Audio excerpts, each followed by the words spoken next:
so I think it's okay. Good evening, everybody. It's February 20, 2024, and it's a Tuesday this week because we had a holiday yesterday. So this is a regular meeting of the Moscow City Council. Haley. Hello, please stand if you're able to join us in the Pledge of Allegiance. I pledge allegiance to the flag of the United States of America and to the republic for which it stands, one nation, under God, indivisible, with liberty and justice for all. The chair always runs into. Okay, next up on the agenda is the consent agenda, and this consists of items that have been previously vetted by either the Public Works and Finance or the administrative committees, and consist of items that are either non-controversial or routine in nature. I move we approve the consent agenda. Second. Moved and seconded. Any alterations in all that? Okay, Bryce. Aye. Julia. Aye. Gina. Gina. Aye. Sandra. Aye. Drew. Aye. And Haley. Aye. job, sir. Tuesday. You people have switched seats as the problem. Maybe. Mayor, can I have just a moment? I forgot to get an agenda. Okay.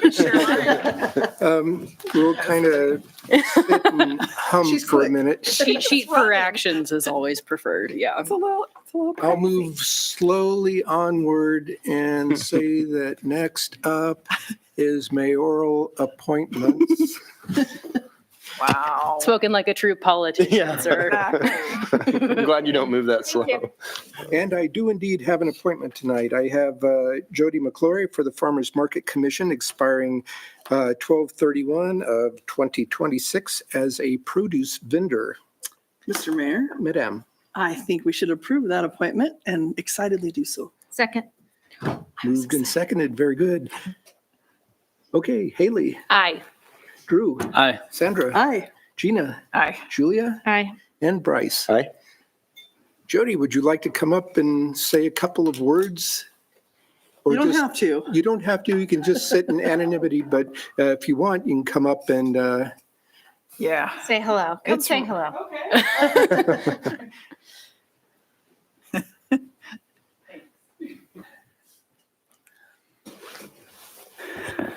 I'm Jody McClory. I've been a vendor at the Moscow Farmers Market for 10 years, and I think it's about time that Amanda actually was looking for someone to fill this space, and I felt like I'm happy to stand up and do that. And I love the farmers market, and I feel like it's one of the best things about Moscow. I'm happy to contribute my time and my expertise after farming and working at the market for 10 years. I can present that perspective as a community member and as a vendor. Right on. and Mr. we Mayor. appreciate you volunteering to step up to it. Much appreciated, in spite of perhaps Amanda's small Finagling. nudge. So, Mr. Mayor, That's okay. can we ask, would you like to share with us the name of your vendor stand? Because I feel like I've bought flowers from you in the past, but for our loyal audience. Yes, my farm is Swallowtail Flowers. I sell just cut flowers, fresh and dried. And I'll be a representative specifically for produce and flower vendors, but someone that anybody can talk to in the community, and I'll bring it to the commission and we'll talk about the issues there. Love it. So I'm looking forward to it. Thank you. perfect. Yeah, Thank you. Thank you, Jody. Okay, next up is public comment and mayor's response period. And for the next 15 minutes, divvied up into 3-minute increments, we invite members of the public to come up to the podium, give your name and address, and tell us what's on your mind, as long as it's not on tonight's agenda, nor pending before Planning and Zoning Commission or the Board of Adjustment. And we have a taker right out the bat.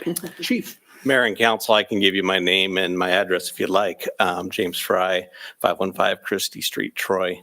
I want to inform you tonight that I plan on retiring May 1st. So this is my official announcement. But I wanted to thank you for your support through the years, 29 years, and 8 years as your chief. And it's a tough decision, but I think it's time. And I've also chosen at this time that I'll be announcing that I will be running for Latah County Sheriff. So I'll be putting my name on that ballot to move into maybe a different era of law enforcement and help move things along. But I do appreciate your support. I appreciate Bill Belknap's support, Mia, everybody. So I do thank you for that.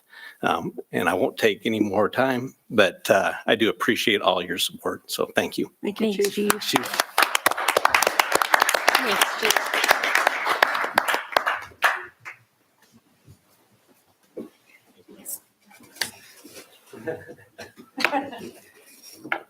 I will say that there will be many accolades coming up at the chief's retirement celebration, but he's done the city well for a great many years, and through thick and thins, through some easy times and some tougher times.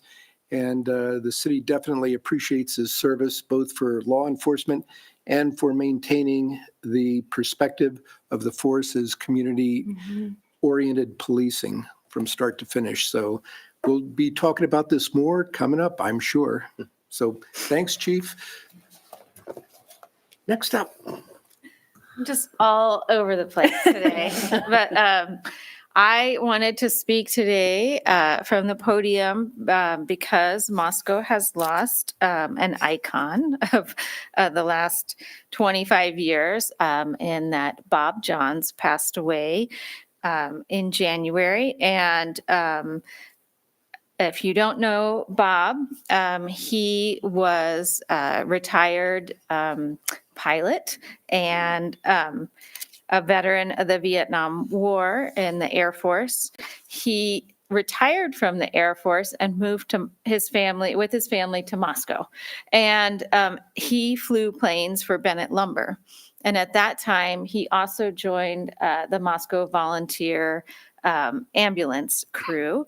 And he was an EMT for the next 25 years here in Moscow until he really could no longer serve because of his health conditions.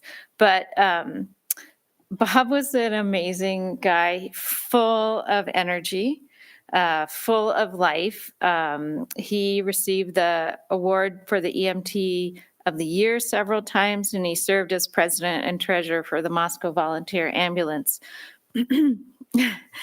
As a nurse, both with the school district and in long-term care in Moscow, I can tell you that any time that I had to call 911 and I'm sorry, and I saw Bob show up, I knew that it was going to be okay. That like he was so capable and so professional and also just like cheerful, like you're having an emergency, a crisis, a healthcare crisis, and in comes Bob and he's just going to take care of it. And he always made me feel great if he arrived. So I just wanted to read the last line from his obituary. It said, "Throughout his entire life, Bob was an extraordinary example of giving everything you could to your country, your family, and your community." So I just wanted to recognize Bob. Yeah. Very appropriate. Thank you, Julia. And thank you, Bob Johns. Hi, Mayor, City Council. My name is Nick Koenig, Koenig, and I live at the Elysian Apartments, a proud renter in Moscow, Idaho. And today I am really excited to present to you all the current draft of the Climate Act, or the Climate and Ecological Crisis Declaration. On Monday, President's Day, around the nation, around 250 hubs of the Sunrise Movement coordinated efforts and actions to push for a national climate declaration. And there was a group of us, around 10 students and other community members, that met to push the draft into its final stages. I'm still looking for community feedback, of course. I have drafts right here and then QR codes for you all to check out. I'd really appreciate everybody's input as we need to make this sure it's a community-based effort. Some of the lines that I want to read from it, though, the title is "A Resolution of the City of Moscow, Idaho, a municipal corporation of the state of Idaho, declaring a climate and ecological emergency." Some of the highlights of it are, whereas nearly 2,355 cities, districts, and county around the world as of February 2024 have collectively and totally representing 13% of the population have declared or officially acknowledged the existence of a global climate emergency. We write later on, the city of Moscow hereby calls upon Latah County, other Idaho municipalities, the state of Idaho, and the federal government to declare a climate emergency and cooperatively initiate a climate mobilization effort that would reverse global warming, prevents harm to global biodiversity, and provides maximum protection for all the people and species of the United States and internationally.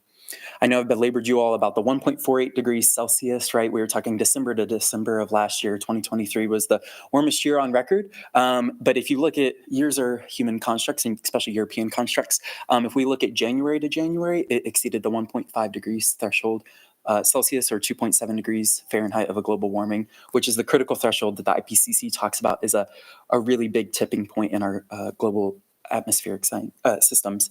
So I'm just here today to pass along this draft, and hopefully we can make swift action to declare the emergency so that we can encourage the president to invoke the National Emergency Act of 1976, which would allow for a massive amount of funding to go towards building climate jobs and climate preparedness of what we're already experiencing currently. Thank you all. Thanks, Nick. Great. Yeah. Leave those QR codes. Thank you. Thank you. Thanks, Yeah. Nick. Thanks, Nick. It's all right. We can share. Great. Okay, further public testimony.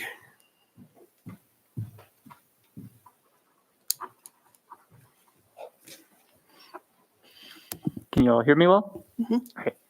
I am Nathan Lee. I live on University Housing. It's this old motel along the highway Right. that they bought recently. I'm not even sure if they actually own it. Anyways, pretty much every day I go back and forth between the hotel or the motel and the actual campus grounds. And that stretch of highway it does not feel safe. There are a lot of access points to the businesses between the highway and along the sidewalk. And frequently there's vehicles passing pretty close. Usually it's if you're walking towards campus, so you're walking like on the opposite side of the travel lane. Sometimes you'll have cars turning into the turning lane, and they'll just like appear out of nowhere. You have to always be like looking behind you for that. And also that intersection, it's not the perimeter drive one, it's the other Peterson, One with the light by Red Star and Tri-State, one. Red Star Tri-State. like the little coffee stand, Yes, and then yes. that's Peterson. Yeah. There's a lot of right turns on red, and right when the walk signal changes, and there's a lot of conflict that happens there too. So, So, we've been talking with ITD about potential remedies along that stretch and other areas around town for pedestrian motorized vehicle interface. So we're talking it up, trying to make progress with it. So, but thank you for pointing it out for sure. thank And you. on the record. Yeah, Helps. especially on the record helps. And Mr. Mayor, can I add one more thing? Madam. So Nick, we talked about this at, thank you for sharing. We've been talking about it a lot at the Smart Transit Board. The beauty and difficulty of bureaucracy is because we receive state funding and federal funding. Any change to any sort of transportation plan have to go through several layers of review. And so we've talked about what we can do to make movement of the students from the NCC, whatever we're calling, North Campus, Community Campus, Commons, to campus a little smoother, and so you don't have to ride all the way around, but it's going to take us some time. So thank you for giving us another data point and putting a face to the data, because we know it's an issue, and we're a slow moving machine, but we'll do what we can. Okay, anybody else for public comment? Okay, next up is the Stormwater Program Report. Who wants it, Kyle or Ty? That's not Oh, good. God, it's Steve Schulte. Oh, God. Go for it, Steve, thanks. I'll go ahead and start us off and then let Ty come in and finish it up. So yeah, thanks for having us. Another kind of review of where we're at with the stormwater program. Over the last 5 years, we've come a long ways with our stormwater permit. We went from the early stages where we wanted to implement the stormwater utility back in March of 2020, which turned out to be a pretty rough idea. March 2020 was kind of rough on everybody. So we delayed that until 2021 when we actually formed the utility. Come on. We might have to click in the slides first. There we go. Thank you. So back in 2021, we actually formed the utility and started the user fee. Since then, we've been, with the truncated time table, we've been trying to do everything we can to meet the requirements of the permit. So today, we just kind of want to give you a brief overview of the last 12 months operationally. And that's what I'll cover. And then Ty will talk about moving forward, where we're going with the permit. As you can see there, we have to be fully implemented by April 3rd of 2024, and then our next permit term. So as you can recall, we are a small crew of 3. That's our stormwater group with Dana and Ty and, oh man, now my name, Paul, man, brain stands up here and I forget things. But yeah, as you guys know, the stormwater runoff, system, water falls on roofs, driveways, streets, gets conveyed through this, storm drains down through the pipes and down into our creeks. So to give you another reminder of kind of where we're at with the inventory. Since we last talked, we actually found some more pipe. We were at a little over 70 miles of pipe. We've uncovered some more since then with new maps. And as we move along with more inspections, it seems like I've told you last time, every time we go to a new intersection, we find more pipe that belongs to us. So yeah, we're at 80 miles of pipe, 10 miles of open ditch. So like roadside ditch. Over 1,200 manholes, 2,500 storm drains. We still have just the 9.5 miles of creek and river channel. So that's Hog Creek, Paradise Creek, and the South Fork of Palouse River, and then 50 detention pond facilities.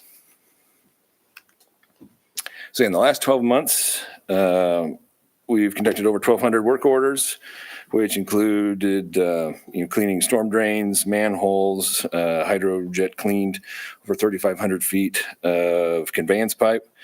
During that, we removed over 1,400 cubic feet of sediment and debris from the storm system. We had a busy year for sweeping last year. It was, I guess, as far as our records go, one of the busiest on record. We did take, 66,000 cubic feet of debris off of the road surface. And I didn't measure the room, but I think that would fill this room 5 times. Golly. Roughly. Somebody can fact check that, but I'm pretty sure it's close to five times the size of this room, which was over 1.7 million pounds of debris. It's our best method for cleaning the storm system is to not let it actually get into the storm system. That's why we sweep pretty heavy. Usually this time of year, we've had a flood scare or 2 or 3 or more. At this point, we've had a relatively light winter. We're only at 27 inches of snowfall so far in this snow season. And as we know, it's not here right now, really. We did have that cold spell that kind of made some ice. We were concerned that we were going to have some ice flows after that, but it really warmed up and melted quite nicely. So at this point, we still don't know. Winter is far from over. You'll recall a couple years back, we had 35 inches of snow in March. We're not even to March yet. So we'll see what comes, but our staff were ready. We were fully stocked with sandbags and everything to help mitigate the floods if it comes. When was that picture taken? Do you know? Which one? The one with the old Chevy, or is that a Chevy truck? Yeah, that's over on Roosevelt near 5th Street. Mm-hmm. It's one of our first points where water backs up. Thank you. So yeah, one of the, I guess, again, new things that we are tracking this year as part of our enhanced pollutant reduction activities is tracking a lot more closely the South Fork Palouse River. That's obviously, as you guys probably recall, it's we have issues with sediment, so we have to do a little different tracking with how we maintain it. So back in 2022, we cleaned and inspected every single catch basin in that drainage. I believe there was 100 and where did I write it down? 183 storm drains. So those were perfectly cleaned, absolutely nothing in them. And then this last fall, we went back to inspect to see how much sediment had actually been gathered in each and every one of those catch basins. One thing, just to see where do we have more sediment, stacking up. Obviously hills, whenever you have water is going to run down the hill, catch more dirt and move it into the catch basin. And then maybe there's some other factors. So what we wanted to do was track how we can, I guess, better clean the system if we need to increase or maybe decrease the cleaning cycle of that part of the system, as well as sweeping, which is the cheaper method of keeping the system clean. So we swept that area 4 times during that year. There's some of the roads that you can kind of see here with those catch basins were completely full. So even with sweeping it 4 times, we still had sediment stacking up in some of those catch basins. And then Steve. Yeah, go ahead. I have a question. So earlier you were talking about jet cleaning. Yeah, yep. The sediment and that kind of stuff. And we saw the picture of the one with all the plants growing up and stuff. Yeah. Where does all of that go? The things that we remove. Yeah. So we have a settling area at the shop that actually allows water to dissipate, but then we haul that off to in the North Waste. Okay. So that's kind of essentially what you're doing here again, is cleaning it and then. Correct. Yeah. So we've got catch basins and storm lines that it's like a hose you shoot up the line that then pulls back sediment. We'll remove all of that debris from the system and then get rid of it so that we have a free flowing, clean system. Can I ask a follow-up, Mr. Mayor? Sure. That's okay. I'm trying to remember which commission had been doing some exploratory conversations about composting. So in this vein, my question was about where does all the stuff in the back all go? But it makes sense that the leaves, even if we had an existing compost system in the city, the amount of contamination from like road chemicals, oil, things like that, like probably wouldn't make it for an appealing compost mix, right? Like, is that why we have to send it to Inland North Waste? I guess the sludge makes sense that it goes to. Right. LSI. At different times of year, they do use our leaves for compost. Oh, cool. So that leaf season, which this year was fantastic. Yeah. They all fell so slow. We were able to catch up, never get behind and overwhelm equipment or staff. They use those for compost. But the sludge, I guess, I don't know if I am allowed to call it sludge or not, but That's one. the goop from the drain sediment. That Okay. goes into the landfill. Okay, groovy. Thank you. Onward. I guess that's about the end of where I was at. I'm going to let Ty take over he's going to talk about a couple more of our enhanced pollutant reduction activities and then where we're going from here. Great. Thanks, Steve.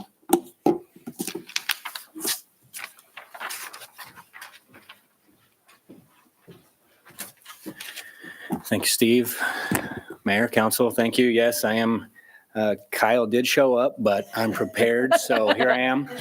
It's been quite some time since I've been in front of all of you. So for those of you I don't know, my name's Ty Thompson. I'm the Regulatory Program Supervisor with the Environmental Services Department.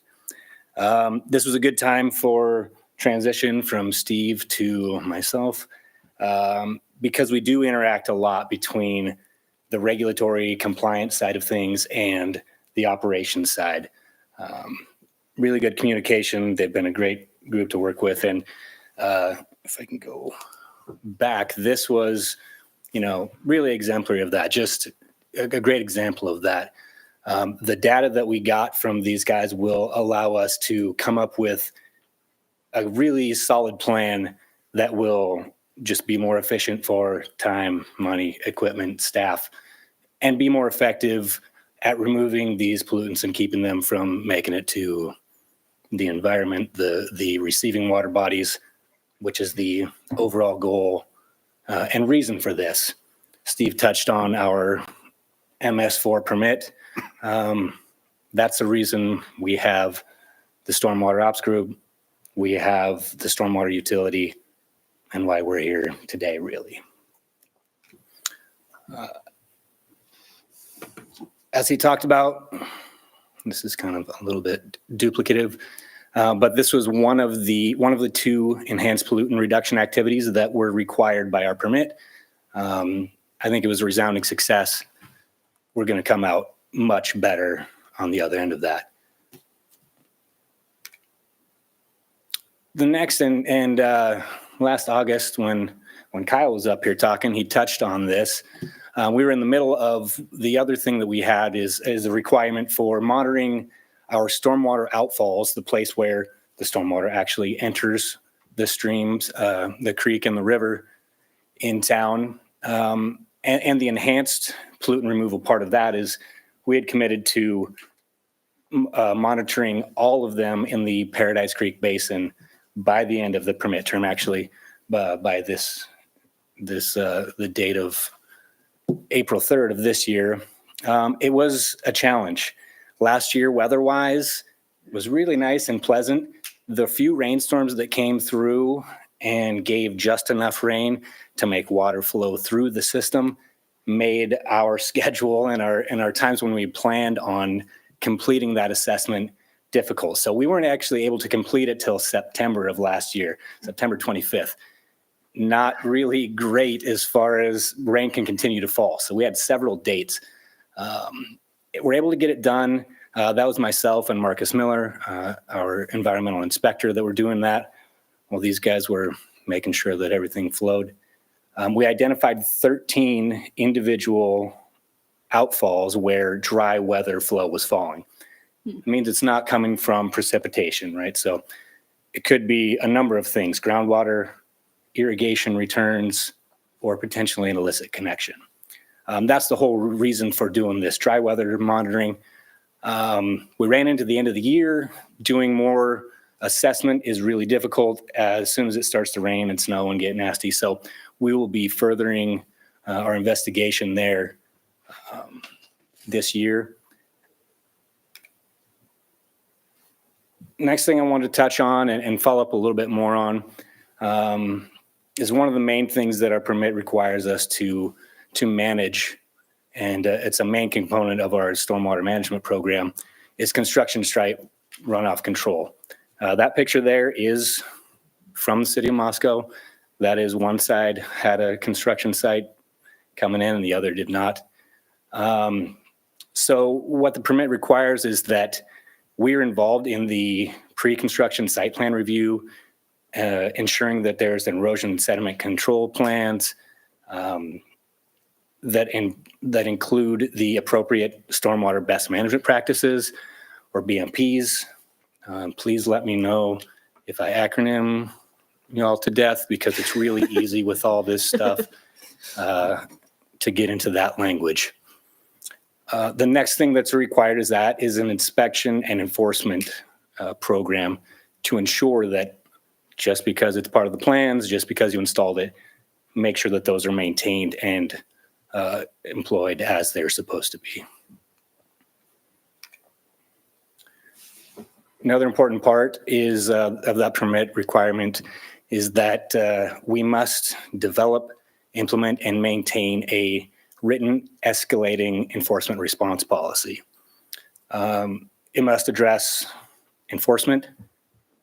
It has to describe exactly what the potential responses to any violations would be.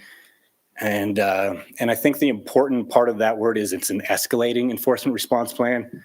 It starts out with very much reaching out, hey, this is a problem, verbal communication, verbal warning, written warning. So it's a really stepped approach. It's meant to enable compliance and not enforcement, although that is certainly a part of it. It's as needed. We've initiated an education and outreach program to let the construction and development community know exactly what they can expect coming out of these changes.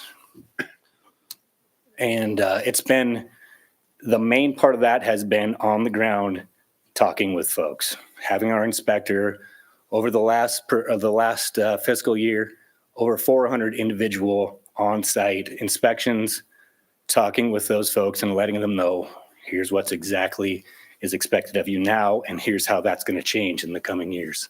How's that been received? Has it been most part? Up and down. Yeah. You know, it's some folks really get it, understand it, and want to do the best that they can to meet those requirements. Some are a little more difficult. Sure. This is new to a lot of folks. A lot of the contractors don't only work here in Moscow, work in Washington, other areas, Coeur d'Alene, Southern Idaho, where a lot of this stuff has been in place for a long time. Some of the folks who are more local only are less familiar with it. So we've worked really hard to reach out. Also let them know that there are things that we already have rules and regulations. Part of that has just been, look, this has been the rule for a long time. We're going to help you ease into these more stringent requirements that are coming by just ensuring that the things that you already should be doing that are part of the plans, you're going to have to do those now.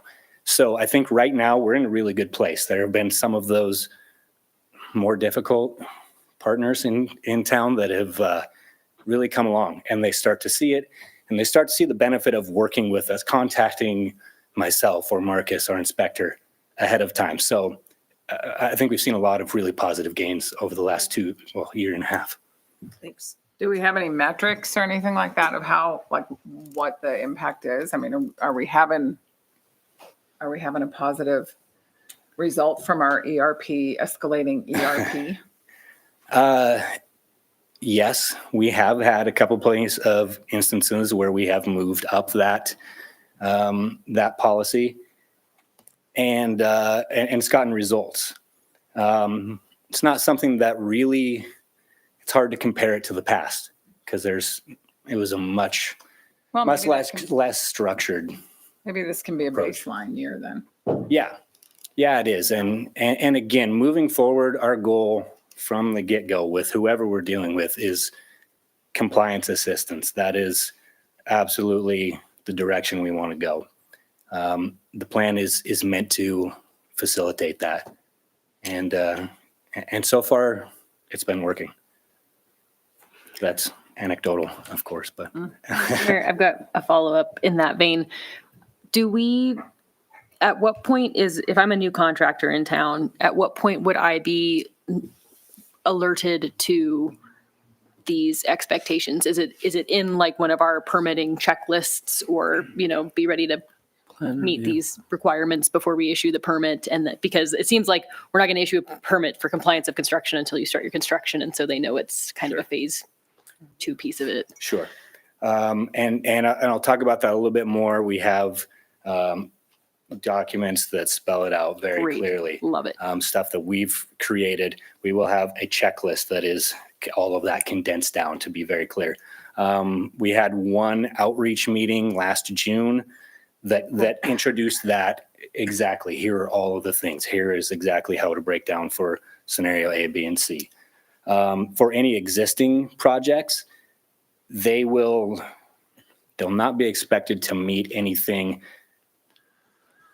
beyond what was approved in their initial plan. So some of the things I'll talk about are the differences in detention and treatment, which was never a part of our previous operations here and requirements in the city.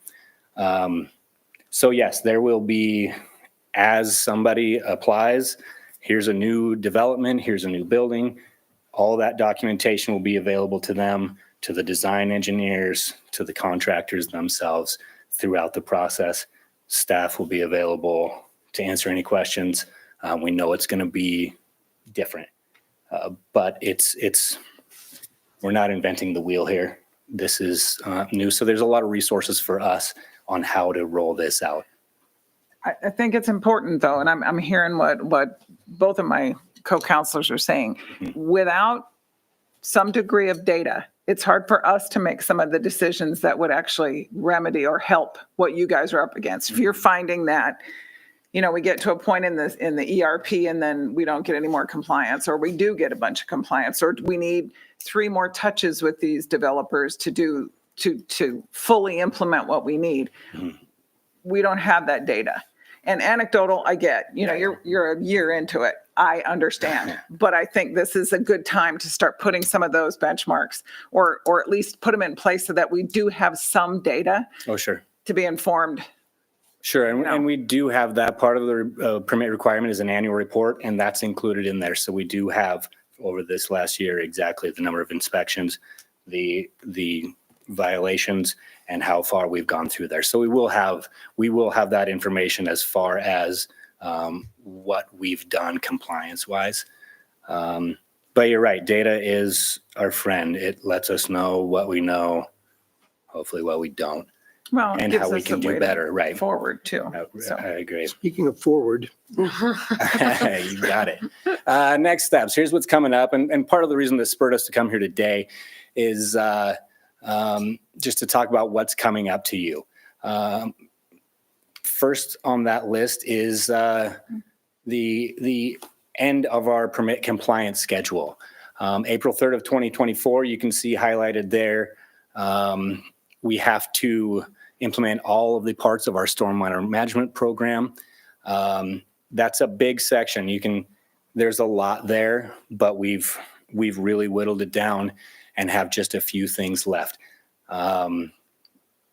You can see overall, it's been a success story, in my opinion, of how we have worked our way through this initial permit schedule that we've had here, this initial permit term. We've knocked off everything on that list. We've got a few things coming up, which includes some changes and updates to city code. Most of these are going to be permit compliance related. The things that we're going to propose are going to ensure that the city of Moscow can meet its duty to comply with all the provisions of our permit. One of those will be a brand new city code, a brand new chapter, which is titled the Illicit Discharge Detection and Elimination Code, or IDDE. That's a ton of fun. So we'll be bringing that and be ready to walk you all through that. We'll also be bringing updates to 3 current chapters, proposed updates to chapters, all in the Title V Public Works side of things. And again, those are permit compliance, updating definitions, and ensuring that there's consistency between the chapters. One of the things, and I think I skipped over these acronyms earlier, they were written out in the slide, but the Stormwater Best Management Practices Handbook is that document that takes all of these big manuals that are state requirements and distills it down into a usable document for our contractors. And the ERP, those will be referenced and codified is what we'll propose in those as well. Last thing, we have to reapply for a new permit. It's an exciting time. I'm sure you're all really ready for that. Yeah. Love to see the application. But it is a good thing, and it's actually a pretty simple process. Idaho DEQ has an online submission portal that they've set up, and I've finally gotten used to using it. Mr. Mayor will get that ready for you and ask for your signature once you're ready for it. It's a good signature. Good. I have no doubt. If you have any other questions, I can answer them now. Please reach out to myself or Steve. For those of you in the audience watching, we have a lot of information on our stormwater site, including the ability to, or just the information on how to report, whether it's flooding, a backed up catch basin, other concerns you have with operations, illicit discharges, things you see in the creek, please let us know. And that's why we're here. Mr. Mayor, I've got a question. sure. Steve and Ty, thanks for being here tonight. And I don't know who to direct this to, so this is for both of you, whoever feels ready to answer. Are there any specific like problem areas in Moscow that you're focusing on more than others, whether that be in terms of floodplain or flow or drainage that you're specifically, like your team is paying more close attention to than not, whether that be in places that Moscow's developing or stuff like that? Yeah, sure. Trying to, ensure that our creek, which we know often floods, that's obviously an area of high concern for us. We're looking at some longer term plans for how to keep the water flowing through town. At this point, just trying to systematically do that in a way that we can financially afford is quite difficult. Our current stormwater budget is pretty thin, so trying to make every dollar go as far as it can. But yeah, we understand that there is some problem spots, that being one of the bigger ones. But yeah, we're identifying a list of capital improvement projects for those areas that need to be, either improved, repaired, or upsized to handle the current flows of water. Yeah, great. Thanks. Drew. So I got a couple questions again. You guys can arm wrestle for them. But so going back to the construction and how what's going into like catch basins and how it's draining. So what's been this? You said it's been part of the plan review, but it hasn't been being reviewed. Could you go over that again? You're now incorporating that into the plan review, right? Yeah, that's correct. And there always have been requirements for a certain amount of erosion and sediment control. Just hasn't been monitored, right? It hasn't been monitored as much, and part of that has been needing dedicated staff. And that's where I come in, and now we have our environmental inspector who is on the ground and someone who can do that. Previously, that was handled mostly by the engineering and building groups with community development.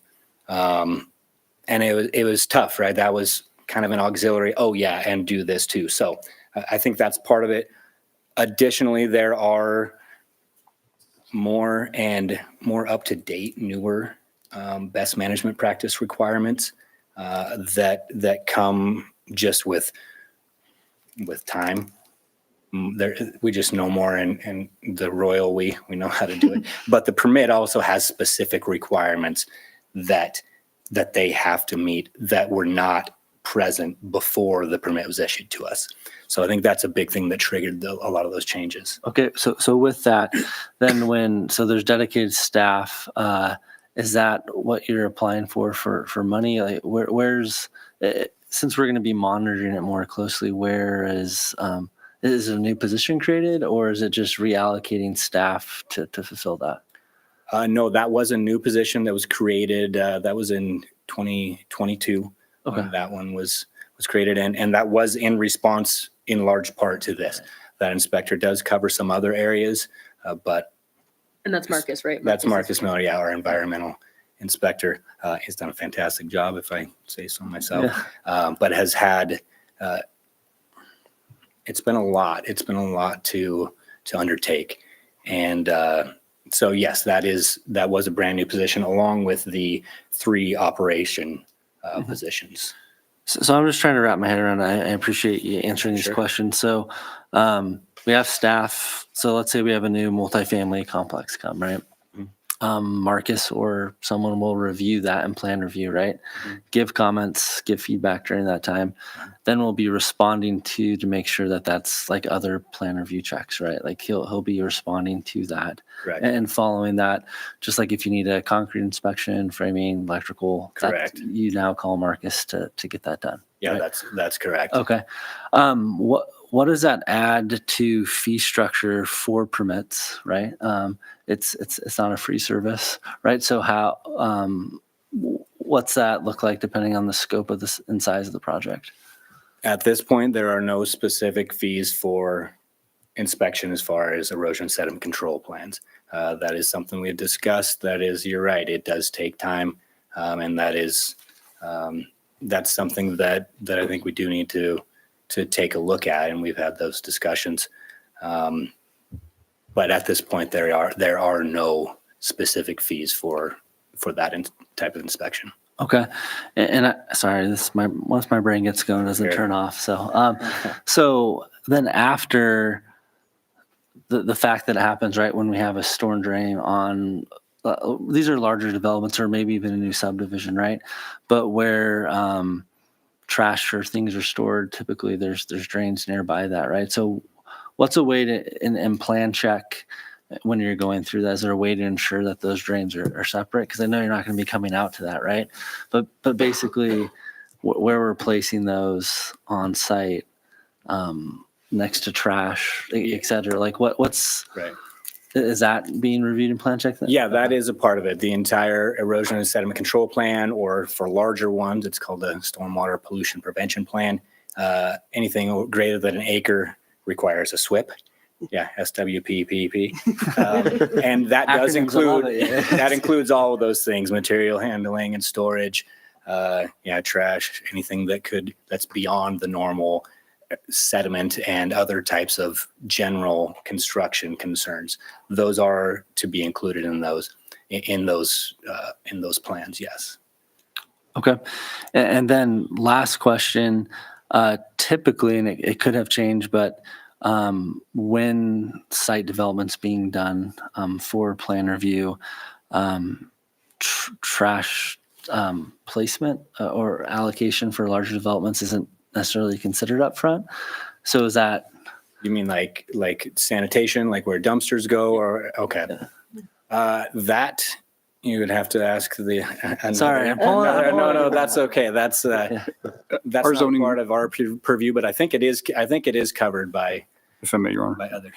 Bill, Yeah, so dumpster locations are required underneath the city's zoning code. So that is required as part of the plan review for new projects to identify locations for trash enclosures. So Right. it is. So I know they're included, but are they being reviewed through the same lens at the same time? Like if we're talking about, Pollution purposes, yeah, I for mean. pollution.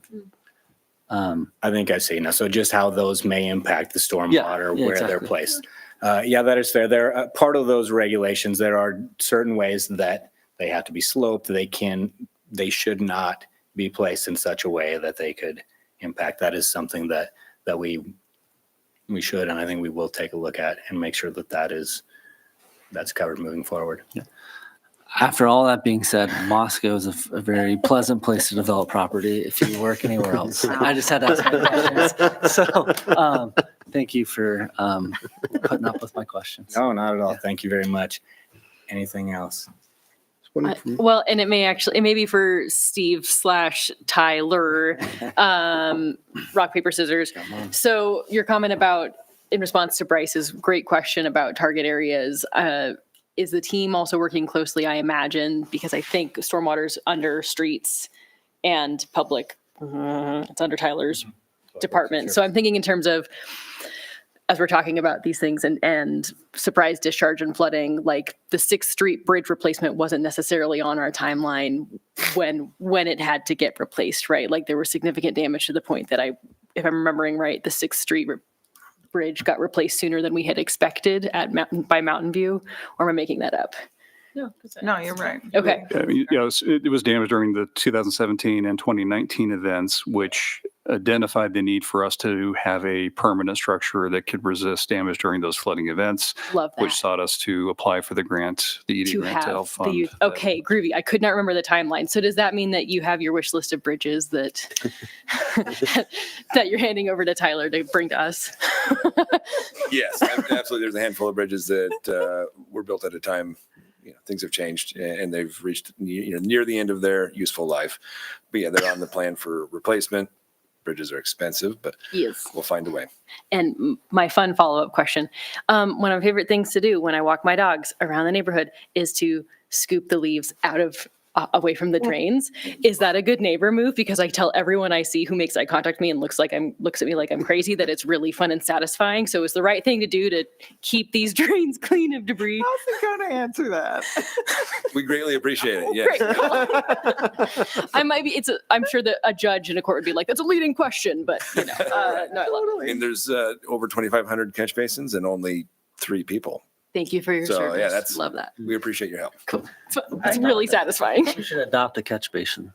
Oh, there Oh, I love that. So I don't have a question for you The happily, street light. but I'm just going to tag on a little bit to what my friend Haley says. I have a 5-year-old friend who has taught me so much about backhauls and about storm drains and about drainage. I mean, seriously, it taught me a lot daily.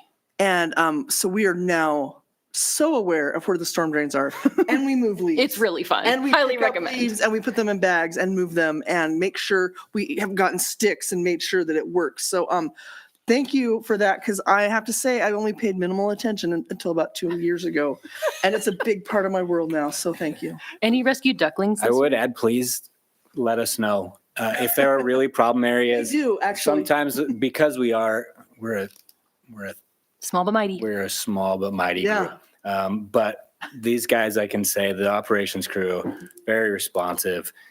You're getting a lot of bang for your buck, which is not a lot of buck. So they're doing a fantastic job. It's give us a call. We can help with those things if it's really a problem. Yep.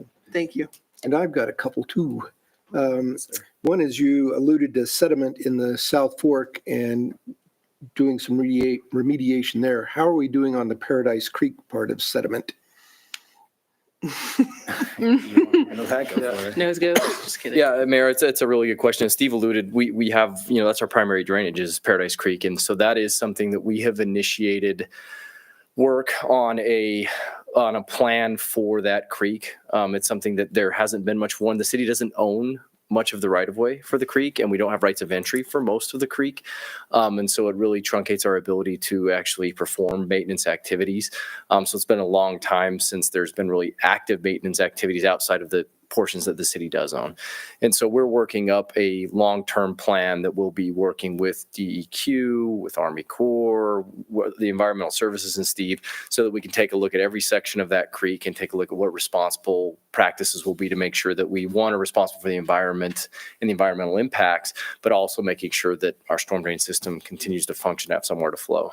Yeah, because a lot of the issues there come from our neighbors to the north, up the farm fields and come in, boop, drop it here. The other one deals with construction and the heavy vehicles that move off construction sites, sometimes dump trucks that proceed to leave a trail of clay up and down streets all over the place.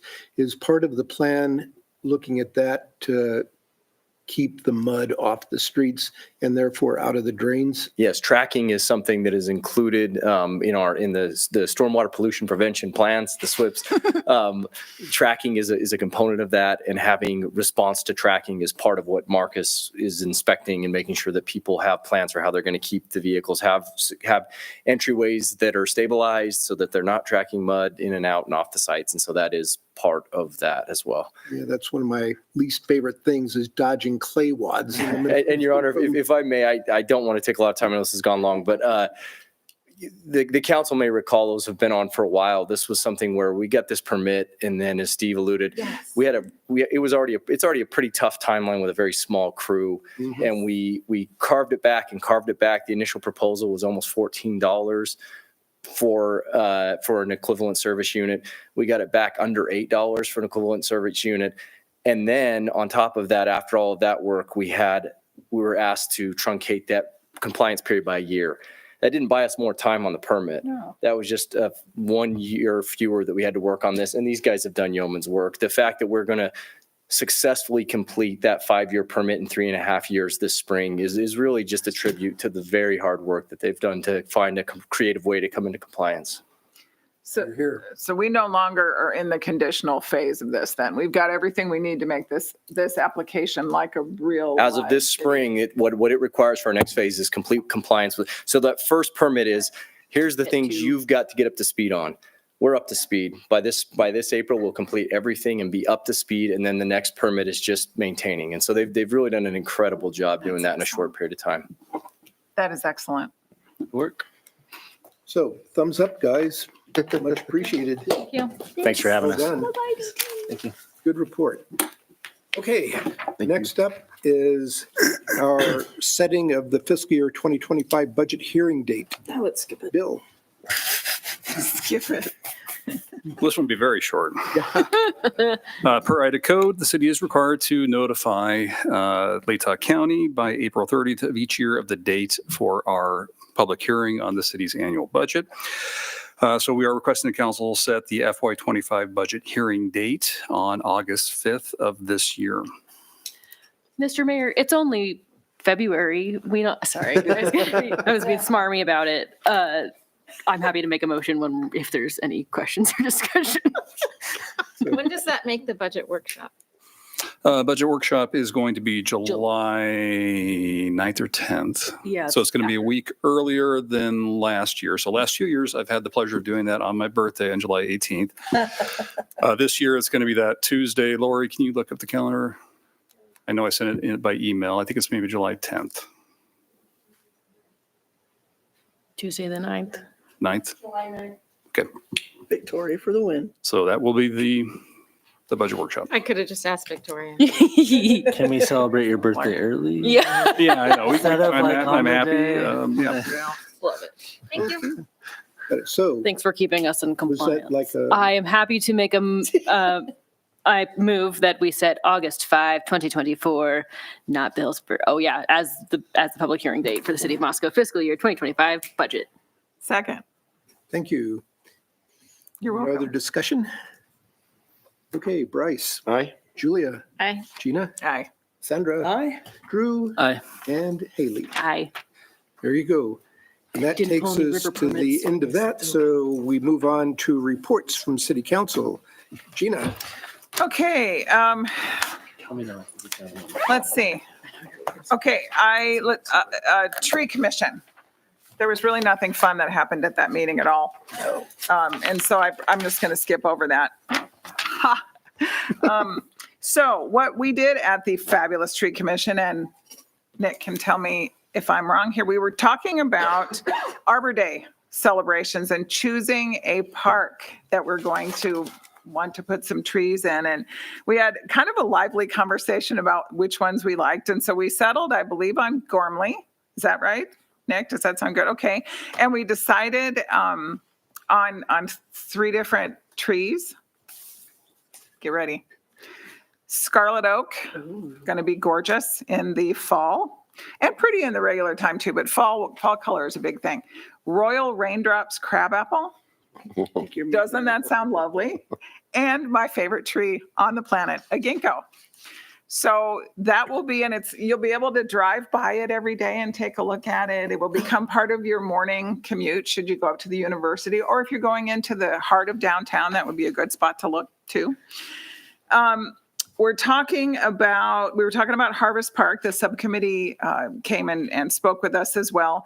And they had, this is what's crazy. They had 2 or 3, Nick, volunteer events at Harvest Park last year, and they had 85 volunteers total, most of whom were kids. Isn't that cool? These are the people that are probably going to benefit from that park most, and they're all making that investment now as kids. I'm going to get emotional about it. Okay, so now you know why I truly love that commission. Well, I would be on it till I'm dead. What's the oak again? The scarlet? Scarlet oak. Yes, I recommend you Goog. It's a very good thing. Then I went to, actually I didn't go to PBAC. I had an internal connection. I was unable to get away from my computer at work. And so what happened at Palouse Space and Aquatic Committee this time was that, you guys remember Steve Robichon? He used to be still heavily involved in PBAC. He presented his updated calculations on the available water in both Paradise Creek and the Palouse River. And I'm really sad that I missed all the math involved in that. Okay, not really. But when considering, so he presented those updated pieces of data, and that was super important. He also then took a look at alternative 5, which was one of those 5 ways to get more water into our neck of the woods, right? And when you consider treatability, minimum stream flow, and treatment efficiency, alternative number 5, which was kind of one of the favorites early on, is far more expensive for far less water than expected in the beginning. So it's probably moved out of the crosshairs a little bit more.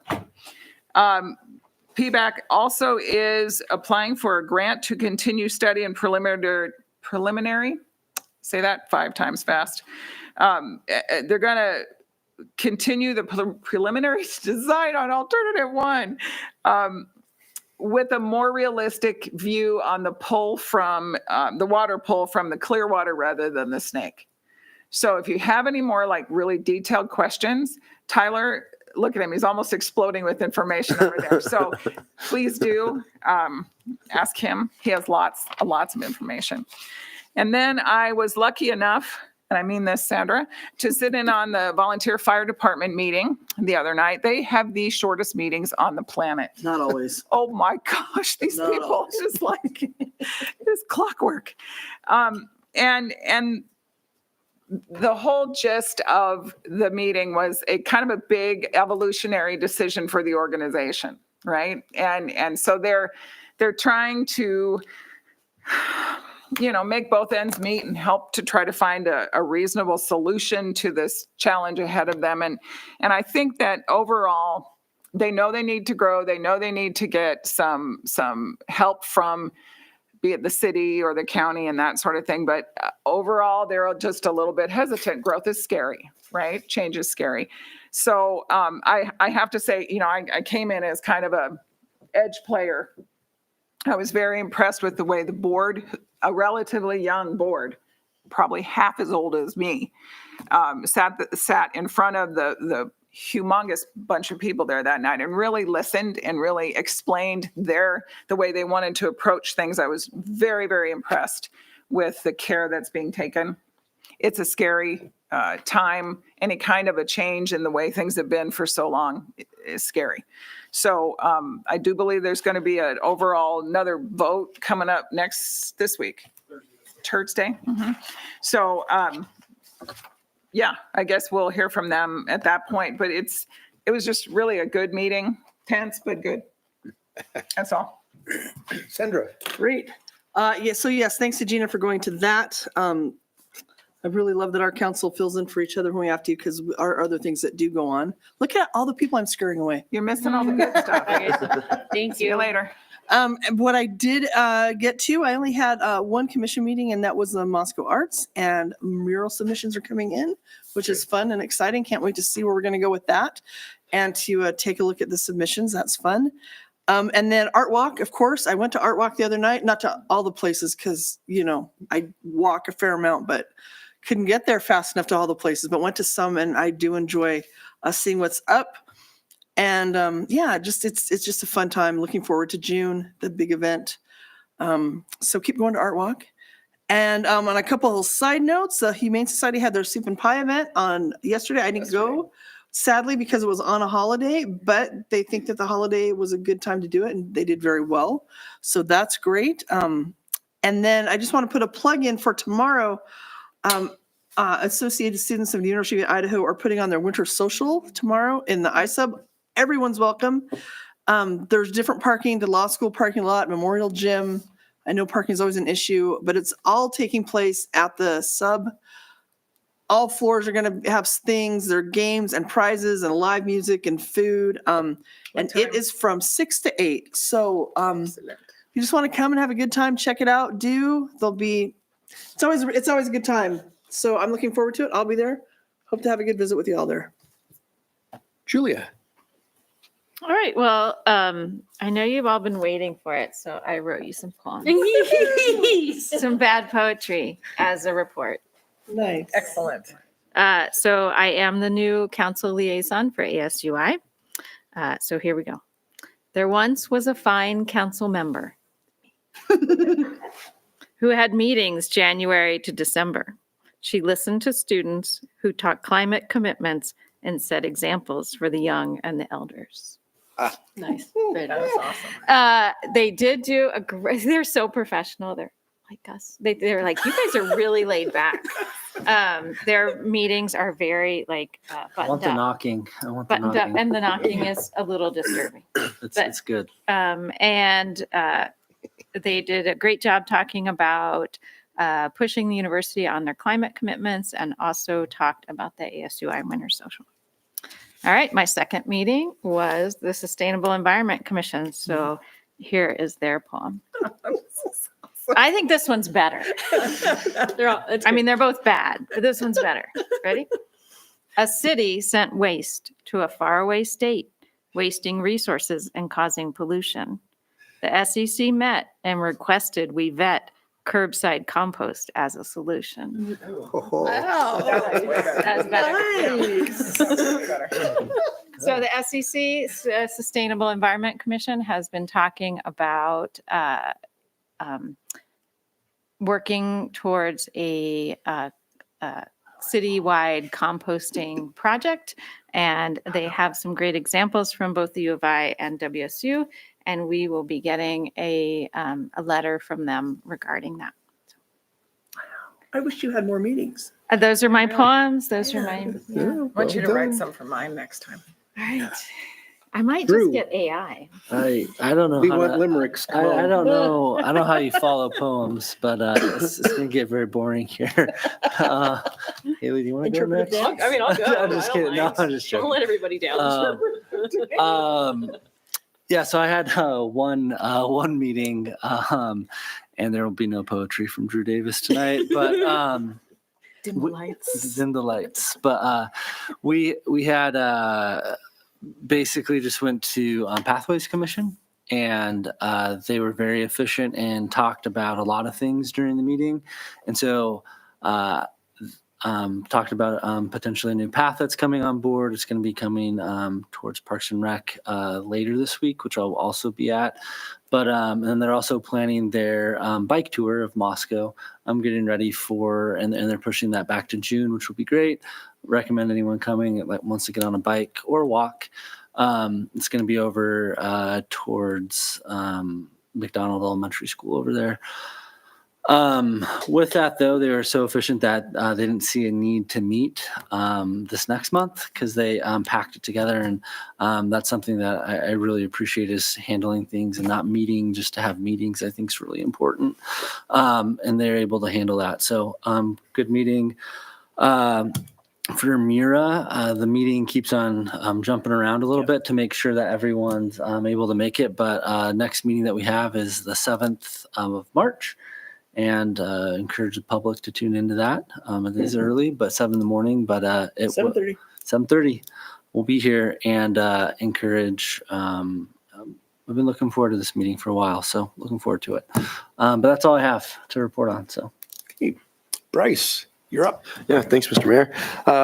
This will be quite short. There was no planning and zoning meeting last week because it was Valentine's Day. I'm sure that's why they canceled it.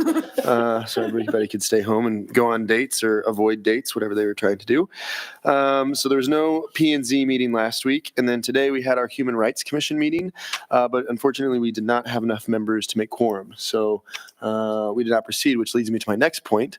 If anybody is interested in joining the Human Rights Commission, we have 3 public vacancies. So keep that in mind and maybe tell friends and tell colleagues and people that might be interested so we can continually, when we do have meetings, make quorum and get things going. So those are my 2 reports. Well, Haley.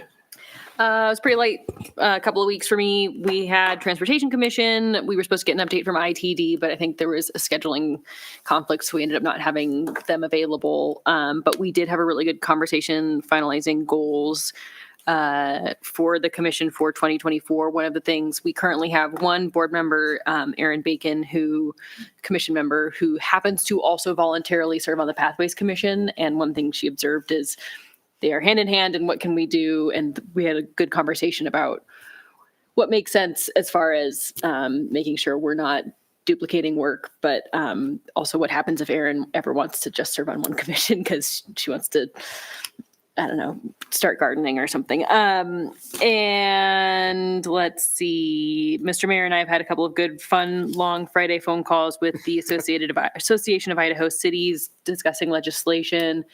There's been a few, the Cliffs Notes version, even though AIC sends out a very detailed email summing up what has happened in the Idaho legislature of the previous week. There's been a lot of really specific issue solving things for Boise, Ada County, Canyon County, the Snake River Basin. And so we've sent a few things to various city folks just to make sure, while we know the target area and geography and water situation or whatever for these bills or is hyper specific that we also have eyes on it in the Panhandle. So that's all I'll say about that. And yeah, I've got Smart Transit tomorrow. State of the City. I'm looking forward to hearing from Mr. Mayor on the State of the City tomorrow. And just 2 fun community event things that like made my last 7 days so enjoyable. I went to the Rendezvous in the Park bingo night. And it is, the bingo is incredibly fun. Hunga Dunga hosts at the 1912 Center. They pick a nonprofit to partner with. It is phenomenal. I cannot wait to be an old lady still playing bingo. And I went yesterday, or I guess not yesterday, Sunday, to the fundraising performance of What the Constitution Means to Me with Kelly Quinnett. And I mostly just silent cried through the whole thing. I've known Kelly my whole life, and it's a really incredible play. I think they're performing it tonight in Spokane. But we're Heart of the Arts. We're really lucky to have the U of I here, and we just have good people in our town. And yeah, I love my town. That's what I got. Good. For me, as Haley mentioned, was a couple of almost 3-hour Association of Idaho Cities legislative meetings reviewing the bills, not all of them, just some of them, Correct. Moving forward through the legislature for better or for worse, and weighing in on those, especially the ones that impinge directly on Moscow and Moscow's operation. Also, similarly, the Chamber of Commerce's Legislative Action Committee, where the chambers assembled people from government, business, schools, all getting together to watch things that are impacting the chamber and business in Moscow. So much the same thing. More festively was the Latah County Human Rights Task Force Awards. Last Saturday, were handed out awards to kids who did either artwork or some writing relative to human rights, and anywhere from first grade to like 11th grade were there, and they had some really good stuff. And I was very encouraged to see the Human Rights Task Force pushing on that, and they have open slots too for people who'd like to join up. But the highlight of the week is going to be tomorrow between 11:30 and 1 out at the Best Western State of the City address. I don't know. I don't get to eat. I get to sit there. They'll save you a plate. We'll save you a plate. Yeah. So I'm sure it will be riveting, but it's a way to catch up on what's going on in the city, what's coming up with the city. You don't actually have to buy lunch. They shove a bunch of chairs into the back of the room for people who just want to sit and listen. So we have that coming up too. Bill. Nothing from staff this evening. So, okay. Park, do I hear a motion? So moves. Second, if you need one. I do. All in favor, say aye. Aye. Okay, we're gone.